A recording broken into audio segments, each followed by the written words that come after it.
उन दोस्त के दावत ॾींदुसि मोहतरम सिकंदर अली जतोई साहब के तो उहे तिन पंहिंजे ख़्यालातनि जो आधार एहतिजाज एहतिजाज एहतिजाज एहतिजाज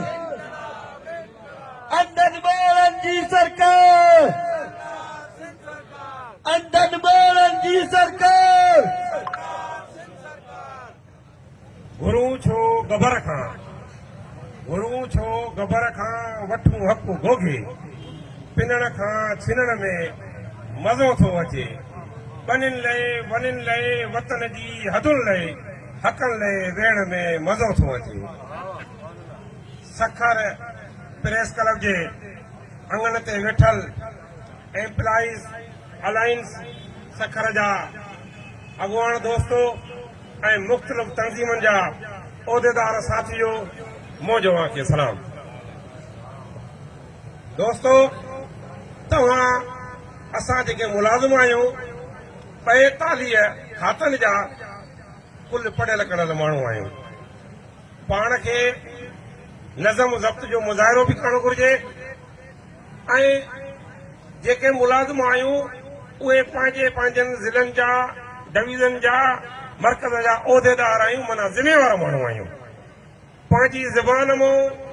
लफ़्ज़ उहे निकिरनि जेके ज़िम्मेवार लफ़्ज़ हुजनि सिकंदर जतोई जी ज़बान मां लफ़्ज़ उहो निकिरे जेको पेटीएल जो लफ़्ज़ हुजे ऐं उनजी पेटीएल बि ज़िम्मेवार हूंदी गस्टा जे तरफ़ां लफ़्ज़ उहो निकिरे जेको मुहज़िब लफ़्ज़ हुजे उनजी गस्टा हेॾी सारी तंज़ीम आहे उहा ज़िम्मेवार हूंदी पाण हिते वेठा आहियूं प्रेस क्लब जे अंगण ते पाण मज़लूम आहियूं पाण पंहिंजो केस प्रेस क्लब ते खणी आया आहियूं त असां सां ज़्यादती आहे असां सां नाइंसाफ़ी आहे रियासत जे तरफ़ां असां सां उरे ज़ोराई आहे असां पंहिंजो केस हुननि वटि खणी आया आहियूं मज़लूम थी असां पंहिंजो हिते केस पेश करण आया आहियूं त हीअ असांजी सपोर्ट एहतिजाज एहतिजाज एहतिजाज करण जो मक़सदु इहो आहे त माण्हू पंहिंजो आवाज़ उन आला ऐवाननि ते पहुचाए हिते सभु असां पाण में भाउर आहियूं को बि नाराज़ न थिए हर हिक जी पंहिंजी सोच आहे न असां पीपल्स पार्टी जे ज़िंदाबाद जो नारो हणंदासीं न असां PTI जे ज़िंदाबाद जो नारो हणंदासीं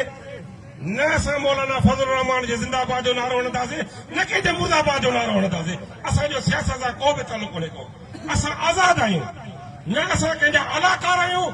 न असां पीपल्स पार्टी जा माण्हू आहियूं न असां PTI जा माण्हू आहियूं न असां मुतहिदा जा माण्हू आहियूं असां आज़ाद आहियूं उहे सभु असांजा आहिनि उहे सभु असांजे मदरसे जा शागिर्द आहिनि माण्हू जी औलाद आहे न कंहिंखे 3 पुट था थियनि 2 फर्मा बरदार आहिनि हिकु नाफ़रमान आहे बाबा असांजा जेके शागिर्द आहिनि के अहिड़ा शागिर्द बि आहिनि रस्ते वेंदे उस्ताद खे पहिरें पई मिलंदा आहिनि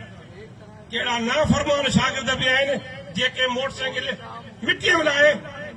मथो जेको आहे मिटी करे वेंदा आहिनि अहिड़ा नाफ़रमान शागिर्द बि आहिनि इक़्तिदार में जेके वेठा आहिनि असांजो को बि सलूकार कोन्हे केरु वेठा आहिनि पर इक़्तिदार में जेके वेठा आहिनि हिकु सिकंदर जतोई नथो चवे हीअ एम्प्लॉइज़ अलायंस नथो चवे टियों ॾींहं खां सॼी सिंधु थी पई आहे हिन सिंधु से हर मकतब फिक्र सां तालुक रखंदड़ माण्हू थी पियो आहे त इक़्तिदार वेठल माण्हू कुल अंधा आहिनि एहतिजाज एहतिजाज कुल अंधा आहिनि कुल ॿोड़ा आहिनि कुल गूंगा आहिनि ऐं उहे आवाज़ कोन था ॿुधनि अॼु 9 ॾींहं आहे सॼी सिंध लॉकडाउन आहे हीअ जेका चिनकबरी आहे हीअ जेका धूं दुखियो आहे इहो 19 जून खां वठी दुखियो आहे 19 जून खां वठी सिंध जो मुलाज़िम पंहिंजे हक़नि जे लाइ दाऊं थो करे कूकू थो करे रीयूं थो करे पाकू थो करे ऐं सरकार ॿुधण जे लाइ तयारु कोन्हे का 19 जून ते असांजे दोस्तनि एहतिजाज कयो 23 जून ते एहतिजाज थियो 30 जून ते एहतिजाज थियो ऐं सरकार सां असां वेठासीं मां साहबी बिरादरी सां मुखातिब आहियां सिविल सोसाइटी सां मुखातिब आहियां असां सरकार सां 3 दफ़ा वेठा आहियूं 19 तारीख़ ते फाइनेंस डिपार्टमेंट जेका असांजे सॼे सिंध जे इंतज़ामी ढांचे खे हलाए थी खज़ानो सॼो उन्हनि वटि आहे उन्हनि जे भोला टीम सां असांजा दोस्त वेठा असांजा दोस्त उते बि केस खटी आया चयूं था असां तव्हांखे DRA ॾियूं था पगारनि में वाध कयूं था 23 तारीख़ ते सिंध असेंबली में साईं अली मर्दान सां ऐं असां वेठासीं 3 मिनिस्टर निसार खोड़ो जेको पीपल्स पार्टी सिंध जो सदर आहे होम मिनिस्टर ज़िया लंजार साहब सईद गनी साहब असां तां वेठा सेक्रेटरी लेवल जा माण्हू वेठा असां रोड खां वञी असेंबली में पंहिंजो केस खटी आयासीं 3 जून ते अवामी समुंड उथड़ी पियो ऐं अवामी समुंड कराची में उथड़ी पियो सरकार सां वेठासीं ऐं सरकार को टेबल ते एम्प्लॉइज अलायंस जी क़यादत बहादुरी ऐं दिलई सां पंहिंजो केस खटी आई अंदर ॿारनि जी सरकार सरकार मञल मुतालबनि खे नोटिफाई करण जे लाइ तयारु कोन्हे का पोइ तहरीकनि में धोखा बि थियनि था गद्दारी बि थियनि थियूं त वरी पोइ तहरीका रिव्यू थियूं जेके कुल दोस्त हुयासीं मुलाज़िम जे वसीअ तर मुफ़ाद जे ख़ातिर 42 मुलाज़िम जूं तंज़ीमूं हाजी अशरफ ख़ास के लिए जे हिक ई झंडे जे हेठो गॾु आहिनि एम्प्लॉइज आहिनि सां मुतफ़िक़ आहिनि Sindh employees alliance employees alliance पंहिंजे हक़नि जी हासिला जे लाइ भले सरकार बार बार ठगियूं करे बार बार धोखा करे बार बार लोलीपॉप ॾे पर पोइ बि मुलाज़िमनि कॾहिं बि आण कान्हे मनी ख़ामोश थी कोन वेठा आहिनि मायूस थी कोन वेठा आहिनि मुलाज़िम वरी बि पंहिंजे हक़नि जी हासिला जे लाइ रोडनि ते आहिनि रस्तनि ते आहिनि उते बि पंहिंजे हक़नि जो आज़ान ॾिनो आहे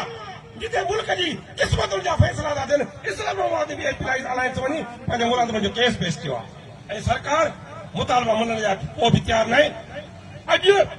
9-10 ॾींहं आहे सिंध सॼी लॉकडाउन आहे सॼी सिंध लॉकडाउन आहे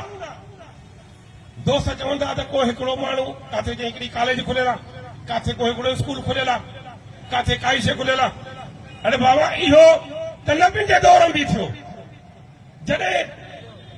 हज़रत मोहम्मद मुस्तफ़ा सल्लल्लाहु अलैहि वसल्लम जंहिंजे करे हिन कायनात जो वजूद पियो उन्हनि सां बि माण्हुनि इख़्तिलाफ़ रखिया पंहिंजनि रखिया पोइ छा थियो पोइ भला इस्लाम छा आहे इस्लाम सॼी दुनिया में फैलिजी वियो इस्लाम सॼी दुनिया में फैलिजी वियो इनकलाब अची वियो जन इख़्तिलाफ़ रखिया उहे अबू जेल आहिनि अॼु बि उन्हनि अबू जेलनि ते लॉकडाउन थो पवे ऐं जेके तव्हां असांजे झंडे जे हेठो नथा अचनि ऐं का पंहिंजो हिकु दुको इदारो खोलंदा उन्हनि ते बि उहा अबू जेल वारी वांगुरु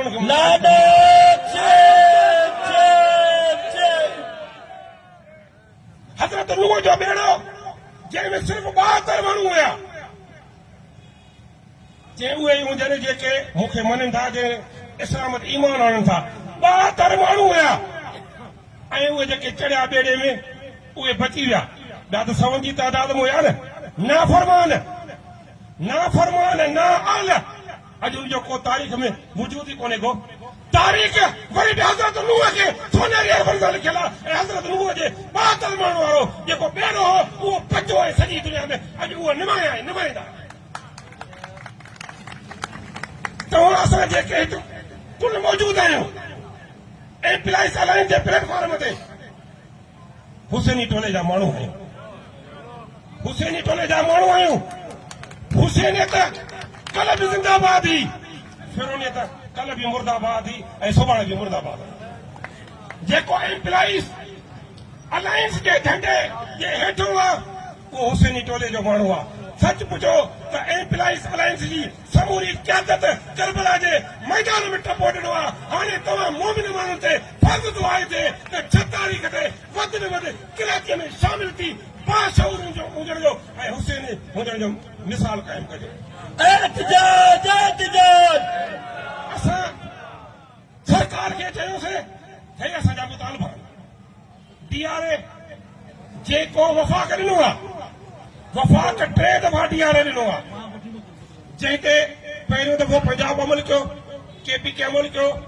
गिलगित बल्तिस्तान अमल कयो आज़ाद कश्मीर फॉलो थो करे पाकिस्तान खे उन अमल कयो बलोचिस्तान अमल कयो हाणे वरी जेको DRA मिलियो सवाइ पंजाब ऐं सिंध जे सभिनी अमल कयो ऐं असांखे उहो बजाए DRA ॾियण जे असां DRA जी घुर कईसीं हा कयो वरी हुननि हिकिड़ी नोटिफिकेशन कढी 31/7 ते असांजी पेंशन जेका सरकारी मुलाज़िम जो आख़िरी सहारो आहे असांजी चादर आहे उन खे कट ॾेई असांजी पेंशन खे जेको असांखे पोयों हिकिड़ी बटाई मिले थी उन जूं धजियूं ई उॾारे छॾिया असांखे जेको DRA मिलियो पर जेका असांखे सहूलियत मिले ॾे उहा बि हुन ख़तमु करे छॾी वरी असांखे 16/8 ते ॿी नोटिफिकेशन जारी थी त जेको सरकारी मुलाज़िम जंहिंजी सर्विस मैच्योर थी थिए जेकॾहिं उनजी 55 साल उमिरि आहे 60 साल ते रिटायर करणो आहे जेकॾहिं 55 ते कंदो त 10% उनजी काट थी भई कई वेंदी जेकॾहिं 56 ते कंदो त उनजी 8% काटा कई वेंदी सरकारी मुलाज़िमनि खे हथ सां उन्हनि छेड़ियो आहे ऐं जेको असांखे हथ सां उन्हनि छेड़ियो आहे उनजो रिज़ल्ट असां उन्हनि खे 6 तारीख़ ते ॾींदासीं एहतजाज एहतजाज ये सरकारी मुलाजिम हिनजी वॾी तारीख़ आहे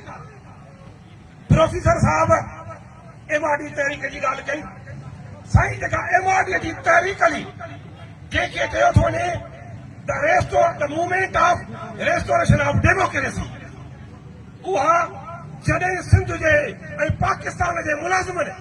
चइनी सूबनि ते मुश्तमिल मौलाना अब्दुल गफ़ार गफ़ारी ऐं इब्राहिम जदोई जी क़यादत में 1982 में तहरीक हलाई ऐं 3 महीना पंजाब वाद में छॾे वियो बलोचिस्तान ऐं सिंध गॾु 3 महीना सरकारी मुलाज़िमनि जूं पघारूं बंदि थियूं 83 जी जेका तहरीक हली उहा बि मुलाज़िमनि जी हलायल तहरीक जो नकुल करे तहरीक हलाई वई तव्हां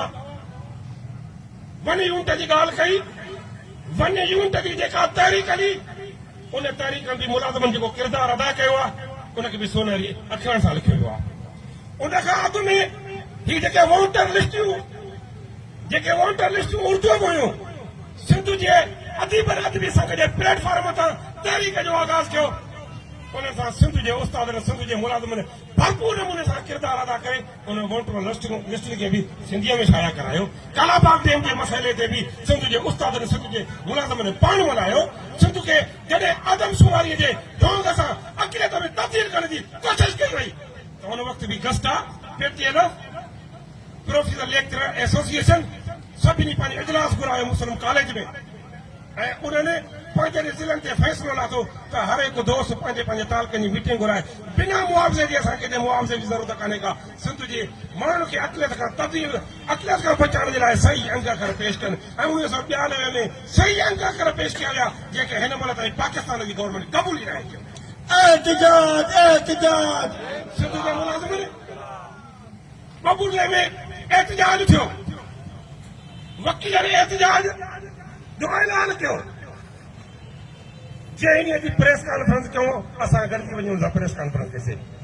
उन सां सभिनी मुलाज़िम तर्तीब निभायो मां सिविल सोसाइटी खे गुज़ारिश थो कयां त लिफ़ाज़ी बयानबाज़ी खे छॾे हाणे सिंध जे सॼणनि सां कुलो कुले मिलाए गॾिजी थियो असां हमेशह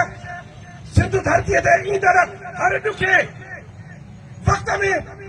तव्हां सां कुलो कुले मिलाए बीठा असां कॾहिं बि फ़र्क़ु न आहे कयो कंहिं वकीलनि जी तहरीक आहे या अदीबनि जी तहरीक आहे या सहाफ़ियुनि जी तहरीक आहे सिंध जे मुलाज़िमनि हमेशह तव्हां सां निभायो हाणे तव्हां ते फर्ज़ आइद थो थिए हाणे जेके बि इक़्तिदार खां ॿाहिरि पार्टियूं आहिनि उनखे गुज़ारिश आहे सिंध जे अदीबनि खे गुज़ारिश आहे सिंध जे सहाफ़ियुनि खे गुज़ारिश आहे सिंध जे वकीलनि खे गुज़ारिश आहे ऐं सिंध जे कॉर्पोरेशन खे गुज़ारिश आहे त उहे 6 तारीख़ ते असां सां अमली तौर ते गॾु बीहनि ऐं गॾु बीह सिंध सां ऐं मुलाज़िमनि सां मोहबत जो इज़हार कनि असांजा जेके हक़ आहिनि असां हक़ त हर दौर में हुकमरान खां पंहिंजा छीनी वरिता आहिनि जेकॾहिं समाज असां सां बीहे थो त समाज जा लख अहसान वरी बि जेकॾहिं नथो बीहे त असां उन जे लाइ बि बद दुआन आहियूं वरी बि उन जे लाइ दुआ आहियूं असां दुआ जो घर आहियूं